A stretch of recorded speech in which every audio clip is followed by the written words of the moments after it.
Thanks for tuning in to the Nindie Nation podcast. We are a weekly show dedicated to all of the games independently developed for the Nintendo Switch. I'm Jeff, and joining me, as always, coming off of his birthday, the birthday boy himself, Josh. We're back, baby. Ooh.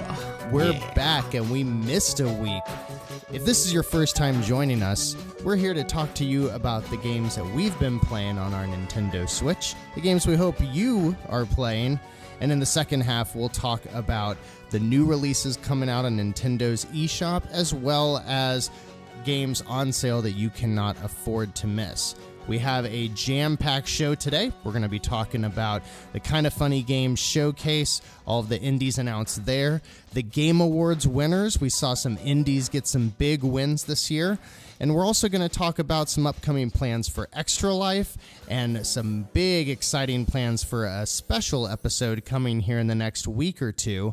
But before we get into all of that, Josh, what has been keeping your Joy-Cons synced these last week?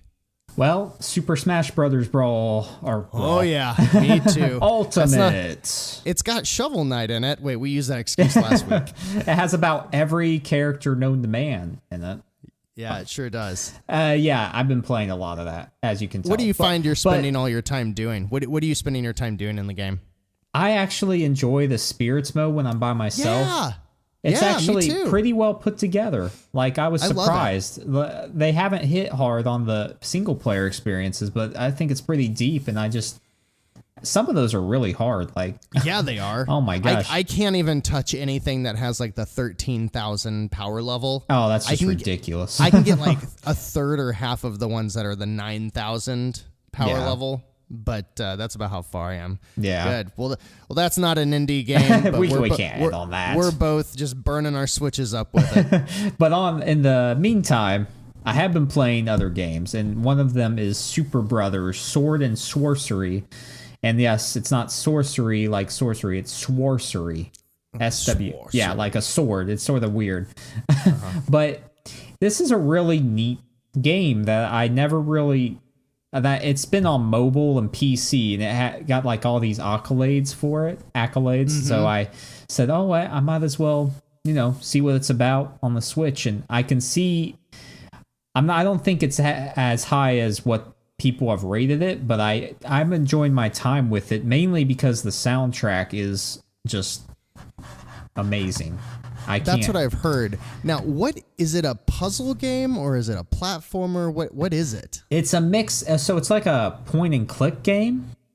But then as you go through, there's like rhythm sequences. And then as you fight like some enemies, there's some rhythm to it, or like chess match. Like you have to match up certain actions in order to deal damage. And it's entirely touch controls if you play in handheld. So that I like that they added that, because that's how it was on mobile. So how is it if you play it on a TV? It's okay. It's like you can use the actual Joy-Con to point around. Like it's okay. So it works out pretty well. I prefer it in portable mode. But the soundtrack was made by singer-songwriter Jim Guthrie. The soundtrack is just amazing. It's like this psychosocial, like audio-visual experience, pretty much. Do you think that will be the music our listeners hear before they go into before this week's episode? Yeah, definitely. Yeah. You should look up some music from that, because it's pretty trippy. But yeah, I also like that they incorporated some like Legend of Zelda things into it, mainly some of the thematic cues and stuff like that. Like instead of a Triforce, there's this 3 part triangle shape artifact that you have to find, and it's it's pretty cool. I'm enjoying it. So that's really cool. Yeah, I'm man, you're kind of making me want to play it, because it only ever came out on mobile way back in the day, and it was a really big game. I wonder, and I feel like when it originally came out, it was made for like vertically oriented screens, and then they later went back and made it widescreen. Yeah, it looks great on the Switch. Yeah. It's cool that it's getting a chance on consoles. Yep. And then I've been playing a game called Mana Spark, and this one had me intrigued. Well, it's a roguelike, but there's some combat like Dark Souls, like you have to be very methodical in how you deal with enemies, but your main character has a bow. That's what you use, and then you unlock other characters, like you unlock someone with a crossbow, and then further on, someone that's like a melee fighter. But I've been enjoying it because the art style is really cool. Enemies, they learn your attack patterns, and you have to really focus on what you're doing, like dodge behind somebody, or if they run towards you, use a trap or something. It has like what's that game called? Dead Cells. They like you earn a lot of different items that you can use and that are very helpful. Like you have to use them in order to progress, and it's really difficult. If you're not a fan of difficult games, then don't try this. But it has a steady progression. Yeah. I think when I was reading this one's description, I was like, oh, this one wins the award this week for, it said Souls-like and roguelike in it. So wait, did you say that you're always dodging? Is that why it's Souls-like? What makes it Souls-like? Just how the enemies react. Like you can die by pretty much anything, even the lower level things. So you have to be really careful, and there's a lot of environmental hazards that can hurt you and the enemy. And some of the items you use to try to hurt the enemies can also hinder you. So you have to take account of that. But yeah, I'm enjoying it. It has a steep learning curve where you don't feel like you're making too much progress initially, but then it sort of just breaks through all of a sudden as you feel like you're getting. And as I played, I felt like I've become better at playing, so that hasn't been a problem. And this game was it's developed by Behemoth, kind of like Bahamut or Behemoth, but. Or a mutt. Behemoth. Yeah, Behemoth. Yeah. Yeah. And it's been in Steam Early Access for a couple of years. Just released on Steam in September. And this dev is out of Brazil. And so it's making its way to the Switch really quick. Yeah, it just came out of nowhere. Like you said, it was in early access for years, and then it's just finally came out. Now it's on the Switch already. It's got a 9 out of 10 on Steam. Wow, it's getting really good reviews. Huh. Yeah, like I said, I think Dead Cells is a lot better in just the way it presents, but that's a game that also got 9s out of 10, so... Right, I mean, I'm having fun with it. And then finally, Monster Boy, tell me the secret of your power. Is that a song in the game? No. Or did you make that up? That is Tenacious D, actually, and that's Wonder Boy, but I'm going with Monster Boy because that came out, and man, is this game awesome. If you have to pick up a game, it's really expensive right now. Yeah, it's $40, I think. But it's worth it. It's like completely worth it. I was surprised. Like it seemed like Wonder Boy I had fun with, and I thought was a really good game, but it was so obtuse that I just felt like it was too old school in that approach. But this made everything new school, and just the Metroidvania aspects. Like when you're out, there's so much exploration. Like you can find special weight shoes to go down into the water, and then the beast that you become, like a snake that can climb vines, and Does it have a slow start? No, it's not. You don't have all your powers right away, but it's a steady. It isn't too slow. It isn't like what I talk about with Mana Spark, where you have to grind for a while. It's more just a steady progression. And then, that's good. It's gorgeous. Yeah, it is absolutely beautiful. Music is awesome. There is a theme song for it that's really cool. But it's not what you were singing. No, it's not. But yeah, it's another great one that I highly recommend. I think it's definitely, when we do our 20 favorite indie games for each one of us, it's going to make that list easily. So. Oh yeah, wow! I saw you working on your list, and that it was way up there. I was like, wow, you just started playing that. It must have hit a sweet spot. Yeah, it's really cool. So yeah. Well, I wonder how it's selling, being $40. Everywhere I go, it's like, yeah, it's $40, but I mean, can't knock quality, I guess. Right, it's quality, and it's a decent size too. It's not like just this short experience, It's pretty deep, and there's so much you can find, and And so the first one, like you said, it was very obtuse. And when I was playing it, I found that I was constantly getting lost. And it was fun for a while, but I found when I would go back to Wonder Boy, I'd be like, all right, now where was I? I don't remember anything. And that's why I stopped playing it, because I turned it on one day and I just roamed around for like 30 minutes and was like, I can't figure out where to go. So is there a better structure to this one that makes that not happen? Yeah, there's just a better structure. In that way you don't get frustrated. Plus, there's a pretty good story being told about how everyone's been turned into like animals, and then there's monsters taking over the world, and as your monster boy, you gain those monster powers to take out the enemy. And it revives that, imagination that I had when I played like platformers from the past. It's just, the art style is just incredible, and fantastic soundtrack. And yeah, I can't, there's not really many faults I can find. The combat's fine. I mean, it's a little, it's simple, but sure. Yeah, it's good. But each character that you use has like a different, like the knife kid has a shorter reach than the sword and things like that. So they all have their purpose and such. Right. And that's how you unlock different ways you can get to certain places. That's cool. That one's on my wish list for sure. Yeah, definitely. So, one of the games I've played in the last week, we both played. We were playing at the same time, actually. We couldn't remember the name when we were talking about it. Like 3 times we were talking about this game. We were like, what is it called? It is called Stardust Galaxy Warriors. It's sort of like a generic name. It really is. Stardust Galaxy Warriors is developed by Dream Loop Games. And it's... what do you call it? It's a 2D shmup, right?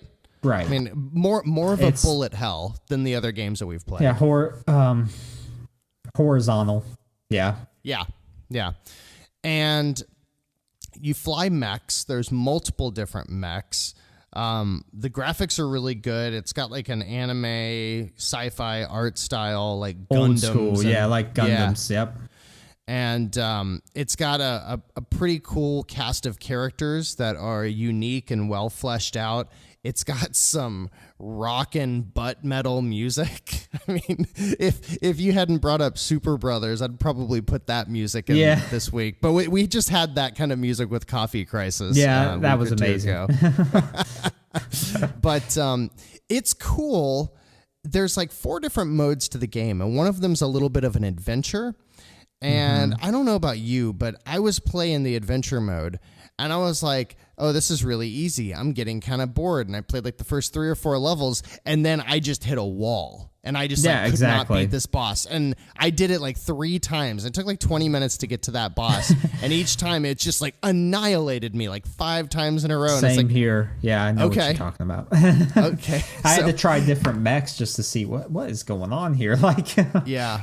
Did you try any of the other modes in it where you're just doing like one stage at a time or anything like that? No, I played very little of this. Okay. I do like that there's a melee like attack that you can. That is cool. It encourages you to get up close. Yeah. Which I appreciate. Yeah, you can cut through the bullets or the smaller enemies. So being it's almost a hack and slash in a way, because you have a grenade that you're constantly using, but you also have a machine gun that you're constantly using. And then you have a melee attack. And then you have your occasional, room clearing specials and things like that. There's a lot to it. And the game got pretty good reviews. I think it's in the 70s or 80s on Metacritic. So actually, I see why it got good reviews. I think you have to have more of an appetite for a much harder game. But there's definitely a ton there, and it was pretty fun. Yeah, if you like your shmups, then you'll really enjoy it. Agreed. I also have been playing Into the Breach. You said you were going to get that. Did you ever pick it up? I did pick it up, but I have not played it yet. So okay. So Into the Breach is developed by the team that made FTL, and I can't remember their name off the top of my head. If you could look that up for a second. But Into the Breach is a turn-based strategy game, so it's not real time, on an 8x8 grid. So it's a very small screen with very deep. Here we go. Subset games. Subset games. Thank you. With very deep RPG mechanics and roguelike elements. There it and the hook to the game is that you are mechs and airplanes and army equipment and stuff, and you are stopping an alien invasion. And in most runs, they will always win. But the way it works is like World 1, you have 6 or 7 levels, and each level is like 4 or 5 turns at a time. It's pretty bite-sized in that area, but the turns are so significant and so much is at stake that I will sit there staring at my screen for 5 minutes before I make a decision. Just like actively thinking through it like a game of chess. Yeah. And things will happen in the levels, like tidal waves will come in. There will be thunderstorms or stuff like that. That's really cool. I like the old school approach it's going for. Yeah, really cool kind of retro art style. Incredible soundtrack. Really, really cool. Sounds like a Hollywood score for like a sci-fi movie. Notice the theme here that most indie games are getting like amazing soundtracks now. Yeah. Like the in my surround sound system, it just like drops the bass. Whenever you start a run and the mechs fall out of the ship, like the whole room is just like ooh. Oh, that's cool. It's really cool. And it's hard. I mean, it's like really, really hard. And you can undo once per turn, and you can undo a move, or like one thing you tried. Start that turn over once a level, and it's great. It's really hard. I think that it's a little too hard in normal mode, and I'm playing through it right now in easy just to try to understand what all of the different mechs can do. And then I'm going to go back. And I feel like I got my bearings playing through like 2 of the 7 worlds. So now I'm probably going to start back over on normal. But it's great. It couldn't be a more perfect game for Switch. And I see all of the like 9s and 10s that it's getting. And I totally get that if this is your style of game and something that you're going to be invested in for hours and hours, like there's content there out the wazoo. And I'm just totally digging it. Really, really good game. Awesome. Yeah, I can't wait to dig into that. I need a good strategy, like Final Fantasy Tactics like game. It scratches that itch. Not 100% of like if you're wanting like a tactics. There's a game on sale this week that should scratch that itch. We'll get to that later. Yeah. Turn-based strategy. It reminds me a little bit more of maybe like a Fire Emblem than a Final Fantasy Tactics. Okay. Because you don't really, well, I guess you do upgrade characters, but you're not really changing classes and stuff. But and then other than that, I've been I finished Vertical Drop Heroes. Quick story about that game. You can finish it. I beat that I got to the end boss 3 times, and 3 times in a row after playing the game for like an hour straight, getting to the last boss, the game crashed. Of course. And 2 of the 3 times it crashed as the boss was exploding. Like it said, it was starting to say, congratulations, you beat the game. And I had to hard shut off my Switch. Oh. But I finally did it all the way through. I beat it. It unlocked a bunch of New Game Plus stuff. And I was really thrilled with it. So yeah, just had to get through the brokenness, but that's okay. Yeah, but that was part of the charm. In addition, I've been playing more Hollow Knight, and keep an eye out for our YouTube channel, because I think that when I start Guacamelee 2, I think I'm going to make that a Let's Play, just like the first 30 minutes or an hour of Guacamelee 2, and let people see it from the beginning. I want to find out if the first one is required playing before the second, or if we can just recommend the second. So okay, well, I can tell you that if you want to know. Do you think you need to play the first one? No, you don't have to, because it takes place right after the first one. Oh, so then you probably should. Face. Well, you face the last boss, and all the story elements are already told through that. Okay, right. It's not like super hard like it was in the first game, but it's just like a simple version just to show what's happened and what's going on that's after. Good. So you don't really need to play the first one. I mean, I recommend it. I mean, I love those games. So you've been playing the second one? Yeah, I played the second one on PS4. Yeah. Oh, And I loved it. I love the first one. This one had a lot more verticalness to it. I guess it was more open, more wide open, and a lot more ways you could get to places. And of course, you could become a chicken. And, yeah, you can become a chicken. It wasn't like basic sequel, like bigger, better, wider, faster. Just like that as a sequel. A lot, yeah, and it kept a lot of the good things. I mean, there's not really much faults I can find. It's just one of those. It's just a great Metroidvania, and like I said, with the music when we used it for one of our episodes, it's great, perfect. Yeah. I was cracking up. I think that was the live episode. That was so great. Yep, that was. Let's see. So that's what we've been playing. We would love to hear what you've been playing. Let us know on various social media channels. We'll give you some of that info here in a little bit. But before we get to the second half of the show, we want to run through. These are going to kind of merge together. Want to hit on the Game Awards, talk about the winners there, and then talk about the big announcements of new indie games from the Game Awards and the Kind of Funny Games Showcase, both of which were last weekend, December 6th and 8th, I think? Yeah, it's around my birthday. Yeah. Yeah. And so, Josh, tell me a little bit about who was winning for the Game Awards. What really stood out for you? Stood out for me. I'm glad they gave a lot of attention to Celeste. Yes. Not only did it get a nomination for Game of the Year, but it also, of course, since you knew it probably wouldn't win that category, it actually gave it to Best Indie Game, which I thought was appropriate, well deserved.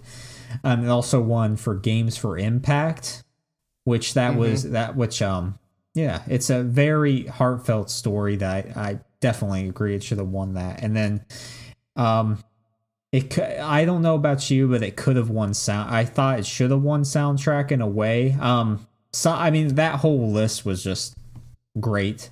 I can't remember who won. Who was it? Was it?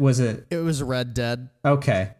And here's the thing. Yeah, I said this on Twitter, and I think we were talking about it. I think most of the music that won were incredible movie scores. They were, symphonic compositions that were, cinematic and something that you would see in a blockbuster movie. And that's awesome. But I think what Celeste brought to the table that it did differently was an original dynamic soundtrack that, you heard going into the B-sides and C-sides, you heard multiple variations of the same music, and you saw the music change as you would progress and then fail in a level. It would, the music would drop back down when you would fail. Yeah. And I think very that's something dynamic. I think that's something that's unique to video games and something it did that I don't know that the other games did quite as much. Yeah, you make it good. The other ones were all very just orchestra driven, beautiful, but right. Yeah. It was also really cool to see Overcooked 2 just beat down all of the first-party Nintendo games for family games. I was not expecting that, but that was pretty cool to see because I think that was the best co-op title you could play, even though it's frustrating. Right. I'm not sure. Right. And family's not appropriate, but yeah, it's the best game that'll break up your family. Yeah, exactly. Make you want to kill somebody. Come on, coming out of the gate, the first award of the night, it was Call of Duty and I can't even remember what else, Monster Hunter, maybe not Monster Hunter, but they announced all these action games, and then Dead Cells wins Best Action Game for the first award of the night. How amazing was that? That was amazing, yeah, because that was the most action-like title, I think, there, compared to what the other nominees were, so that... For our show, that's great, but that's just a great game that deserves some type of reward, I think.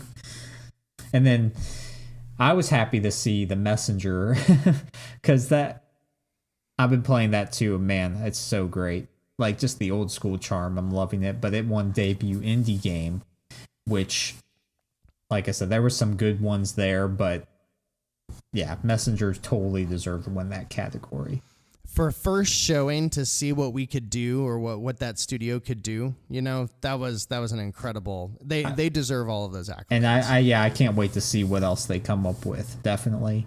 And then I hope this game comes to the Switch. It probably will. Return of the Obra Dinn won art direction, and yeah, I really like that art style. That if you haven't seen it, just go watch it on YouTube or something, because it has a really unique art style that definitely deserves to win. And then finally, Into the Breach. I didn't think it would win strategy game, but apparently, it's big enough to win that category. So. I mean, I think FTL sold millions of copies, and so there was a big bigger following. than what you think, yeah. Yeah, I think so, and I think Into the Breach is also a PC game, so it had a lot more time on PC. So far from what I can see, I mean, it's the best strategy game I've played this year. I haven't played that many, but yeah, I love strategy games, so I definitely need to get into that. But man, I was so pumped at the beginning of the Game Awards, because right alongside the first award going to Dead Cells was the first new game announcement. Yeah, that was pretty epic. Seeing Sayonara Wild Hearts by Simogo. Am I saying that right? I think so. Any of that? Sayonara, suckers. No. Simogo also developed Device 6, which is a really unique and cool puzzle game for the iPhone. Yeah. And The Sailor's Dream, which I have no idea what that is. It's coming out in 2019. You want to try to describe what you saw in that trailer, Josh? I can't really recall what I saw. I have to look at it again, but I can't remember what this one is. It was like a crazy fluorescent acid trip of a game on the backs of motorcycles, but it's a rhythm game to a bunch of... Was it pixelated art style? No. Not really? Okay. I must be thinking of something else. I mean, no. I mean, it was just like, it's like fluorescent. Like the whole game is like fluorescent colors and black shadows and very, very slick. I mean, it looks like it's a rhythm game, I think. I don't know what it is, but that trailer looked awesome. The music sounded sick. And I am really, really looking forward to it. This and a bunch of the other announcements where we have 2019 coming. Yeah. I have a feeling that we're going to get a Nindie showcase again in January. Yeah. Another trailer that's really stood out to me, one that I do actually remember, is the new game from Supergiant, who are the creators of Bastion and Transistor, Hades. Mm-hmm. It looks really cool. It looks super hyper violent, but I like that they have you. It looks like you recruit or go against different gods, like demigods, and it has almost like I think they're trying to build it up to like an online community or something. It looks totally different from, just the single player stuff that they're trying to pull out. Mm-hmm. Yeah, it definitely. It looks like about as far away as you can get from Bastion or Transistor while still being the same developer. It definitely looks like a Supergiant game, which you can tell. Game looks fantastic. Yeah.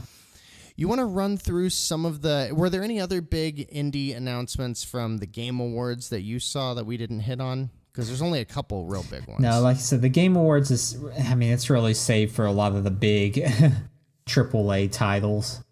So let's nice that they could hit on that. Let's move over to the kids' table. But this was just as great.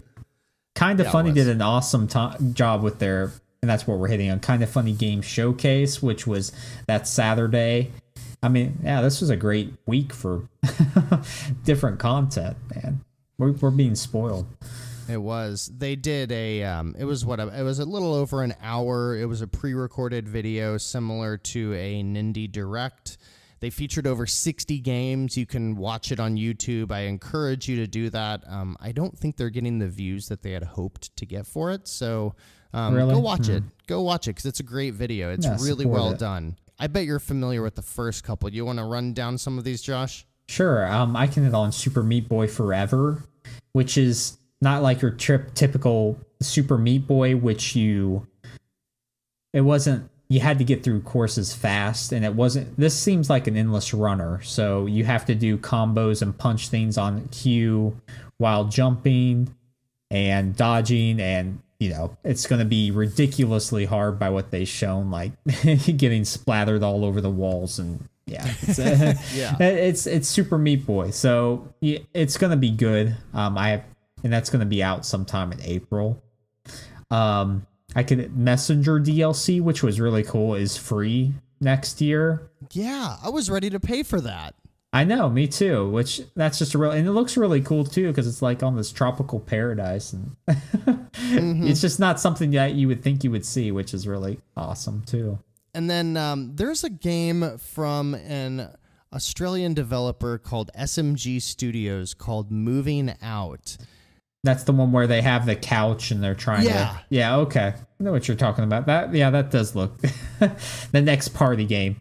It gives over some Overcooked vibes in a way. You're like trying to move furniture, and it's like in the beginning you're moving furniture across a living room, and then you're moving it across a street, a busy street, and then you're moving it across a construction site. It just looks crazier and crazier. On top of like crocodile heads.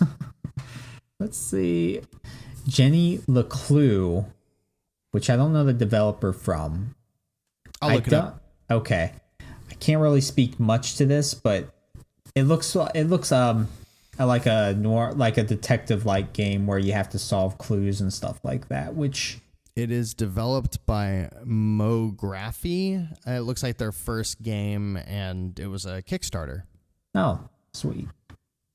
Awesome. Then there's another game called Ape Out by a single developer, Gabe Kazilla, and that one's coming out February 9th. That's pretty quick, and it looks a lot like Hotline Miami in a way to me. Probably not as polished or anything, but still gave off similar vibes. And then Mike Bithell, he made Volume and Thomas Was Alone, and another one I'm forgetting about. It's based on this the game that he just released, though. I remember, isn't it like something with circular too? Yeah, no, the one that he just came out with is Subsurface Quarantine. Oh, okay, Subsurface. Okay, then it's Quarantine. And then he dropped, and then he dropped this Quarantine Circular, which is like a choose your own adventure dialogue type of shorter game. He says stay away from spoilers. It shadow dropped last Saturday. And let's see. Have you seen this Y2K game? Yeah. It looks really cool. It's Y2K, a postmodern RPG from Axe Studios. And it's not coming out until January, but it reminds me of Crossing Souls, that where this group of kids like go out and have to solve mysteries or something, but it harkens back to that, and it looks like a retro nostalgia trip where it just goes all holds bar and like everything you grew up loving. So I can't wait to check out more of that. Tons of 90s references, but then it looks like it has a cool, almost like a Pokemon style fighting system in it. And then we've got Toe Jam and Earl Back in the Groove, not Kickstarter. I think that one might have been a Fig launch. Finally coming out on March 1st by Human Nature. And you said you had played the original Toe Jam and Earl, right? Oh yeah, that was my jam back in the day on the Sega Genesis. If they just reskin that and that's what this was, I'd be so happy. Which, looking at some of the footage, it looks like that's exactly what it is. Yeah, and the trailer was really funny, just like making self-deprecating jokes about how they're stuck in the 90s and all that stuff. Really looking forward to that. Anything else that really stood out to you from Kind of Funny Games Showcase? There was a game called A Fold Apart, which it had a cool art style where you actually you have to hook two people up that are trying to get together, of course, because they're in love, and then you like have to fold the paper over to make pathways, and it's hard to explain, but it had like this clever puzzle thing going for it. So that's another one that I'd like to research a little bit more about. But there were so many games that were just brought up that it's almost impossible to talk about them all. Like 69 plus games that they showed there. Yeah, so there were a ton. Yeah. And so, we'll be talking about all these games more when if you've noticed a trend, we tend to very briefly mention games when they're about to come out, and then the ones that we think are, worthy, we try to talk about when they come out if we're playing them that week, but then also games that are on sale. I mean, you see a mix of the games that Josh and I play that are, current games, and then games that went on sale, and, we try to bring those to your attention. And coming up in the next week, we will do our top 20 Nindie games, so keep your eyes open for that. Josh and I have both made our own top 20 list, and we're going to try to do a one-off episode that is essentially the two of us kind of hashing out what the official Nindie Nation top 20 list should be. So knives will be drawn, blood will be spilled. That is such a hard task for anyone. You just wait. I'm going to fight for Cat Quest. Oh, man. Good luck with that. No, Jeff. Vertical drop heroes cannot be number 3. If that game even sniffs the top 20, I will ban the show. It's banned. All right. Well, anyways, we have new releases to talk about. So let's go to some that we wanted to highlight for this coming week. I wanted to highlight Gris from Devolver Digital. This looks amazing. Have you watched any footage of this? Yeah, I have. It's like this silky, beautiful, smooth art color. Like, it looks like you made the art and then you made the game. Yeah, it's almost like what's that game called that came out for PlayStation? That was where you went across the sand and like Journey. Just beautiful Journey. Yeah, it has that. It's not like that, but I think it'll capture a lot of people's imaginations like that game did. Mm-hmm. So, looks very chill, but like it's telling a story. Yeah, I really want to get that. Beautiful. I hope we either get a code for it or I suck it up and buy it. Yeah, one of the two. And you said you played some of Omen's Sight? Yeah, Omen's Sight from Spearhead Games. I've played this for the PS4, so I can talk a little bit to that. This is the definitive edition, so I think with this version, they added... I think there was a problem with the ending before where you couldn't go back, because the whole premise of the game is that you go back in time to like change actions that someone made or that you made yourself, and so they fixed that aspect, and it's pretty much a third-person action game. It had the combat's adequate. I didn't really think it stood out too much, but it's the whole time going back in time stuff and changing the way things look that really makes it what it is. And it's from the creators that made Stories: The Path of Destinies, which was pretty much the same type of game where you could go back or rewind time and do things over again. So they seem to be in that little hemisphere of time travel. That's cool. Maybe they are time travelers. Maybe so. Who knows?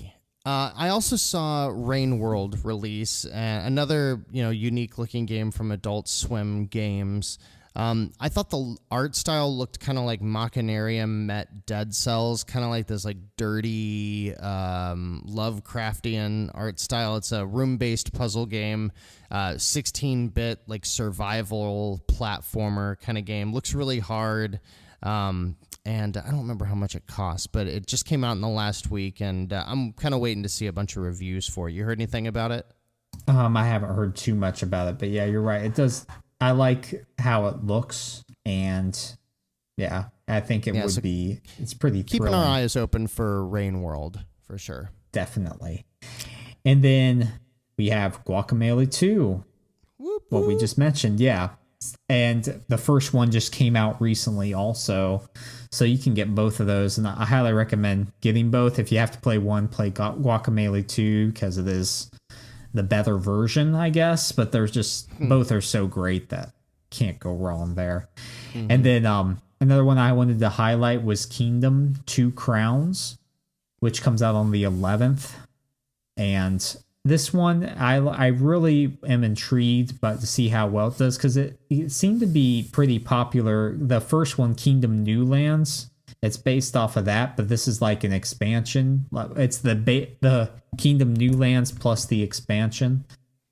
And it's like a 2D tower defense title where you're a king and you have to build up your defenses, but also there's story elements, and then there's I don't know. It looks really unique. I can't speak to it because I haven't played too much of it, but looks cool.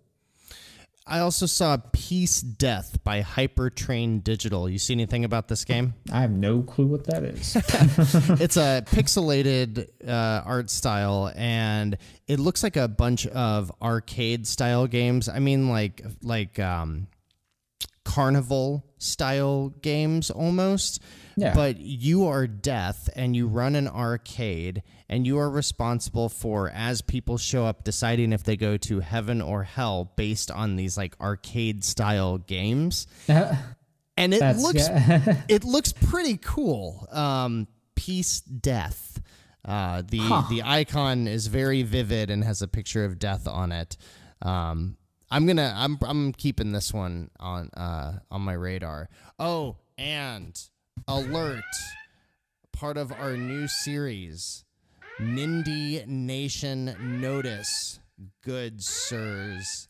On Tekka, a developer, I assume, has released Santa Tracker for $3 on the Nintendo Switch. And this game, you can look at a static image of a map with a blinking dot on it. You can also read a blog that Santa writes himself on your Switch. You're making me very intrigued, Jeff. I think we should do a Let's Play of it. It'll be like 3 minutes long. If you spend your $3 on it, that's fine with me. Hey, this is the kind of stuff that I do not want on the Switch. I'm going to be really mad when they discount it to like 14 cents and it shoots up to the top of the charts. No, that would make me so mad. Download it for free on your phone or one of the million websites. You can get all the same stuff. Don't put that stuff on the Switch. You are officially on Nindie Nation notice. On Tekka. Exactly. We will come after you. All right. Well, those are our highlights. Let's hit on the other new releases that are coming out that week. Starting with 12/6. We're going to talk about, let's see. Ultimate Runner comes out. Beholder and Conduct Together, which that actually looked like it's a train puzzle game. And it looks interesting if that's your thing. Next we have 12/11 Everspace Stellar Edition, which is that's a game that's come out on other consoles before, and Desert Child, which actually has a cool art style that might be worth picking up. And then 12/13 we have Knights of Pen and Paper 1 and 2, Starman from Nada Studios, and Oxyjet, Almighty Tree, The Last Dreamer, and Hunter's Legacy Perfect Edition. Your weekly cat game. They always speak to you, I tell you. Indeed. And finally, 12/14, Last Galaxy Rebel Story. That sounds like a JRPG if I've ever heard one. I need to look that one up. Right. All right. And then now we can go on to the week of 12/17 through 12/21. This has some good ones coming up. On 12/17, Firewatch from Campo Santo. If you like adventure games, this is a great one to play. It doesn't take too long to get through, and it tells a pretty good story. Lots of intrigue and mystery, so I highly recommend that one. Hyperride Arts Alliances, which it looks like a classic type of game where you have to navigate an obstacle course. So there's that. 1218 Shelter from Team 17. Yeah, they've done Overcooked and Yoku's Island Express and Ukulele and Raging Justice and lots of Mugsters, lots of great things.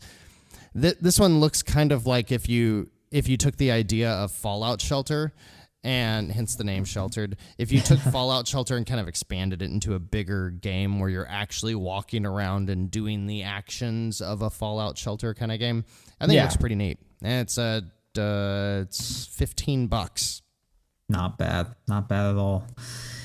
Then we have Donut County from Annapurna Interactive, and this was a game that was released before too. But I love the premise of this. It's just so like Katamari Damacy crazy.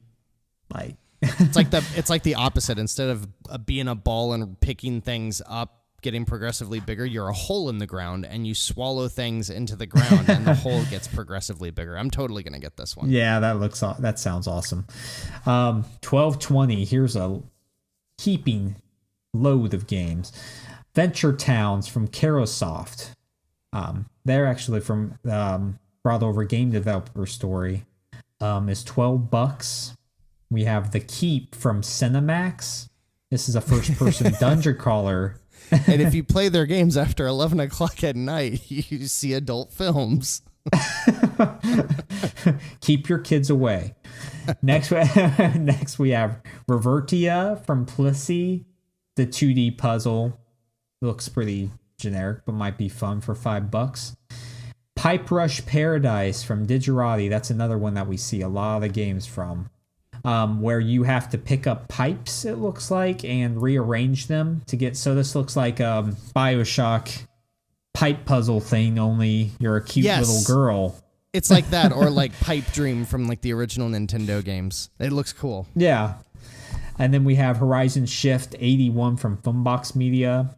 Wave-based single-screen vertical shmup. That's $10. Leopoldo Manquizil from BLG Publishing. Good job. Did I say that right? I don't know. I have no idea, but I think it sounded good. Leopoldo Manquizil. 2D retro action platformer that looks super hard. Yeah, it looks $6, so you can check that out. Kingmaker Rise to the Throne from Artifex Mundi. I like that we're seeing a lot of the same developers keep making games for the Switch. And it These looks guys like definitely have a pedigree because it looks just like all the other games that they've made, like really pretty hand-drawn looking, first person adventure kind of games, like a Myst or something like that. Yeah, point and click. So if that's your thing, go get that. Bring Them Home from Higgs Games. Single screen puzzle action game about saving a cute little astronauts. Cool. $15. Guess the character from Jandu Soft. And I guess you just try to guess the character. It's memory. Like flip over the cards, try to remember where the cards were. Oh, memory. Okay, I get it. Yeah. But they're based off of games like Super Hyperactive Ninja and Caveman Warriors. Those gems. Also released by Jandu Soft. Of course. Viviette, or something like that. DYA Games. Top-down 16-bit adventure horror theme. This looks sort of scary. Looks like the Yamawara games that I think I've hit on before. So that might be... If it's in the same vein, I probably like that. Cake Laboratory. You like my description? From Grimleton, yeah, some stupid looking Flash game for $3. That is it supposed to be laboratory or laboratory? No, it says laboratory. Okay, I thought it was so cheap that they misspelled the title. I misspelled it. Laboratory. It's so bad. I wouldn't be surprised, actually. I can't even tell what that game is. I'm looking at it and I still can't tell. It's like 3 different cake-related mini games. Wow. Next we have, they're getting really original here. AWE. BLG from BLG. It looks like a God game. about building planets and you shape your own solar system. And it doesn't look, it just looks like a low poly art style. $5. Sundered. Okay, here's another good one. Switch edition is from Thunder Lotus Games. And this has a really cool art, similar to Jotun or something like that. It's made by the people that made Jotun. Oh, okay. Well, there you go. You played that one, right? It was like a boss rush game or something? I love Jotun. Yeah, it was pretty much, anything that is a boss rush-like mode. This is more like your Metrovania platformer-like title.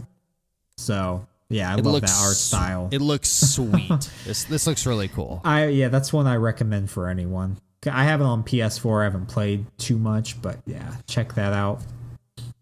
Then on 12/21, we have Dynamite Fishing from Handy Games. And this looks ridiculous, like ridiculous fishing. I was about to say this looks ridiculous, but yeah, it's there's a game called Ridiculous Fishing where you throw fish in the air and shoot them. This one, you looks like you're blowing them up. So when you're standing on a boat. Yeah, there's that. Clouds and Sheep 2. Everyone's favorite fluffy flock is back, and it's livelier than ever. In this eagerly anticipated sequel of the game Clouds and Sheep, the cute sheep are finally on the loose again. Solve countless quests and fulfill your woolly friends' needs. Plant grass, flower, trees, and shear your animals' different colored wool to stock up your resources. Collect happy stars, harvest wood and flower petals, and use them to provide your flock with food, accessories, toys, and more. Control the clouds and make it rain to ensure your sheep never run out of fresh water to drink. If your sheep feel happy and content, they'll bring tiny lambs into the world. Why can't it just be called Shepherd Simulator? Yeah, good point. And then the description goes on. The first bullet point is awesome sequel of the top game Clouds and Sheep. I guess that works. It's $10. There you go. 12/21. Also, we have Mana Spark from Cubic Games. This is the one I talked about. So if you liked anything I said, go check it out more. We have Coloro from Cubic Games, a puzzle platformer, and it has a cool like silhouette style to it. Looks pretty unique. $10. And then we have Wonder Shot, also from Cubic, and it's a multiplayer battle arena. Sort of like if Smash TV met with Towerfall. It looks neat. Looks like it could be a fun party game. Yeah. If that's your thing, so. And then the following week, we have tons of great games. I think next week, we're going to be talking about a little bit more quality over quantity. This week, I saw a lot of Flash games, but stay tuned because I think it's about to get, I think we're about to have a banging end of the year sale. Speaking of sales,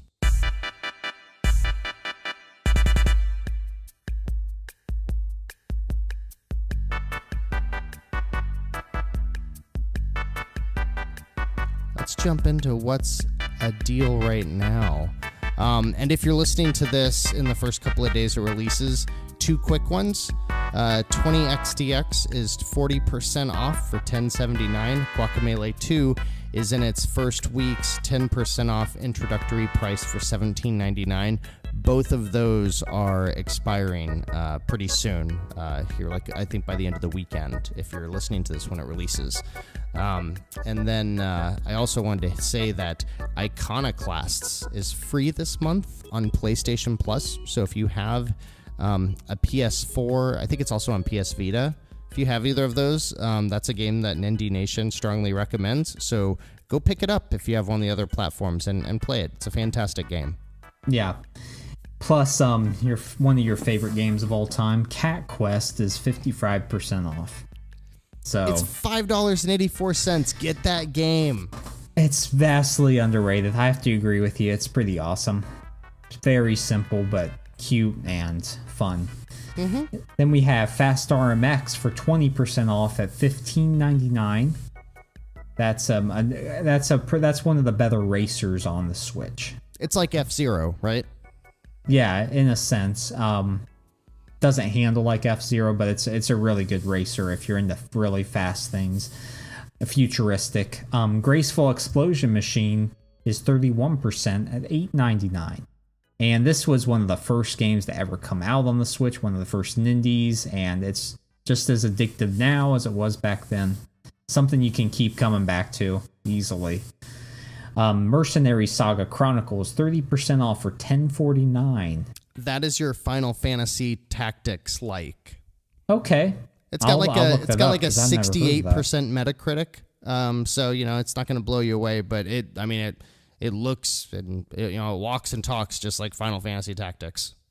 Yeah, cool. We have Old School Musical, 23% for $9.99.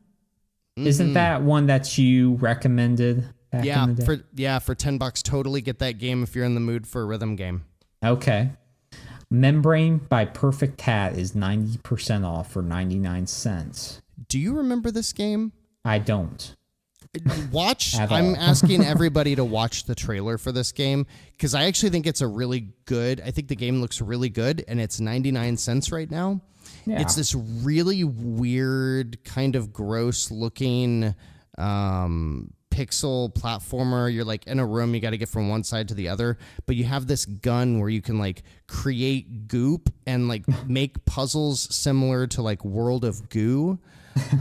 But it's also a physics platformer.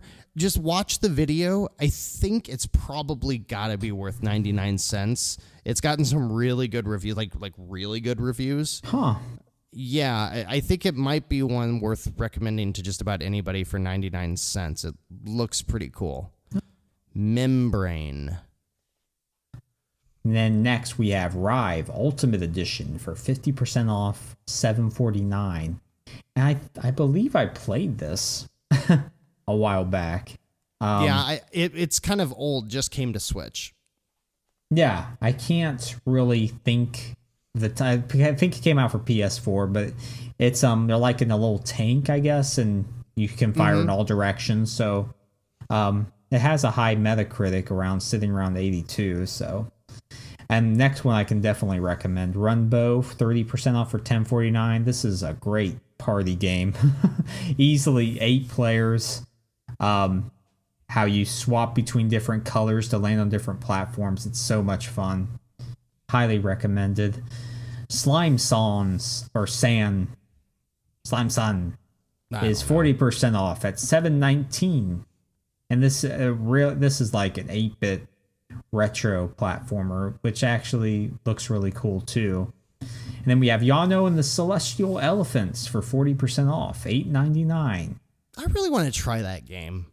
I know. I missed it when it came out. Yeah, it came out before, didn't it?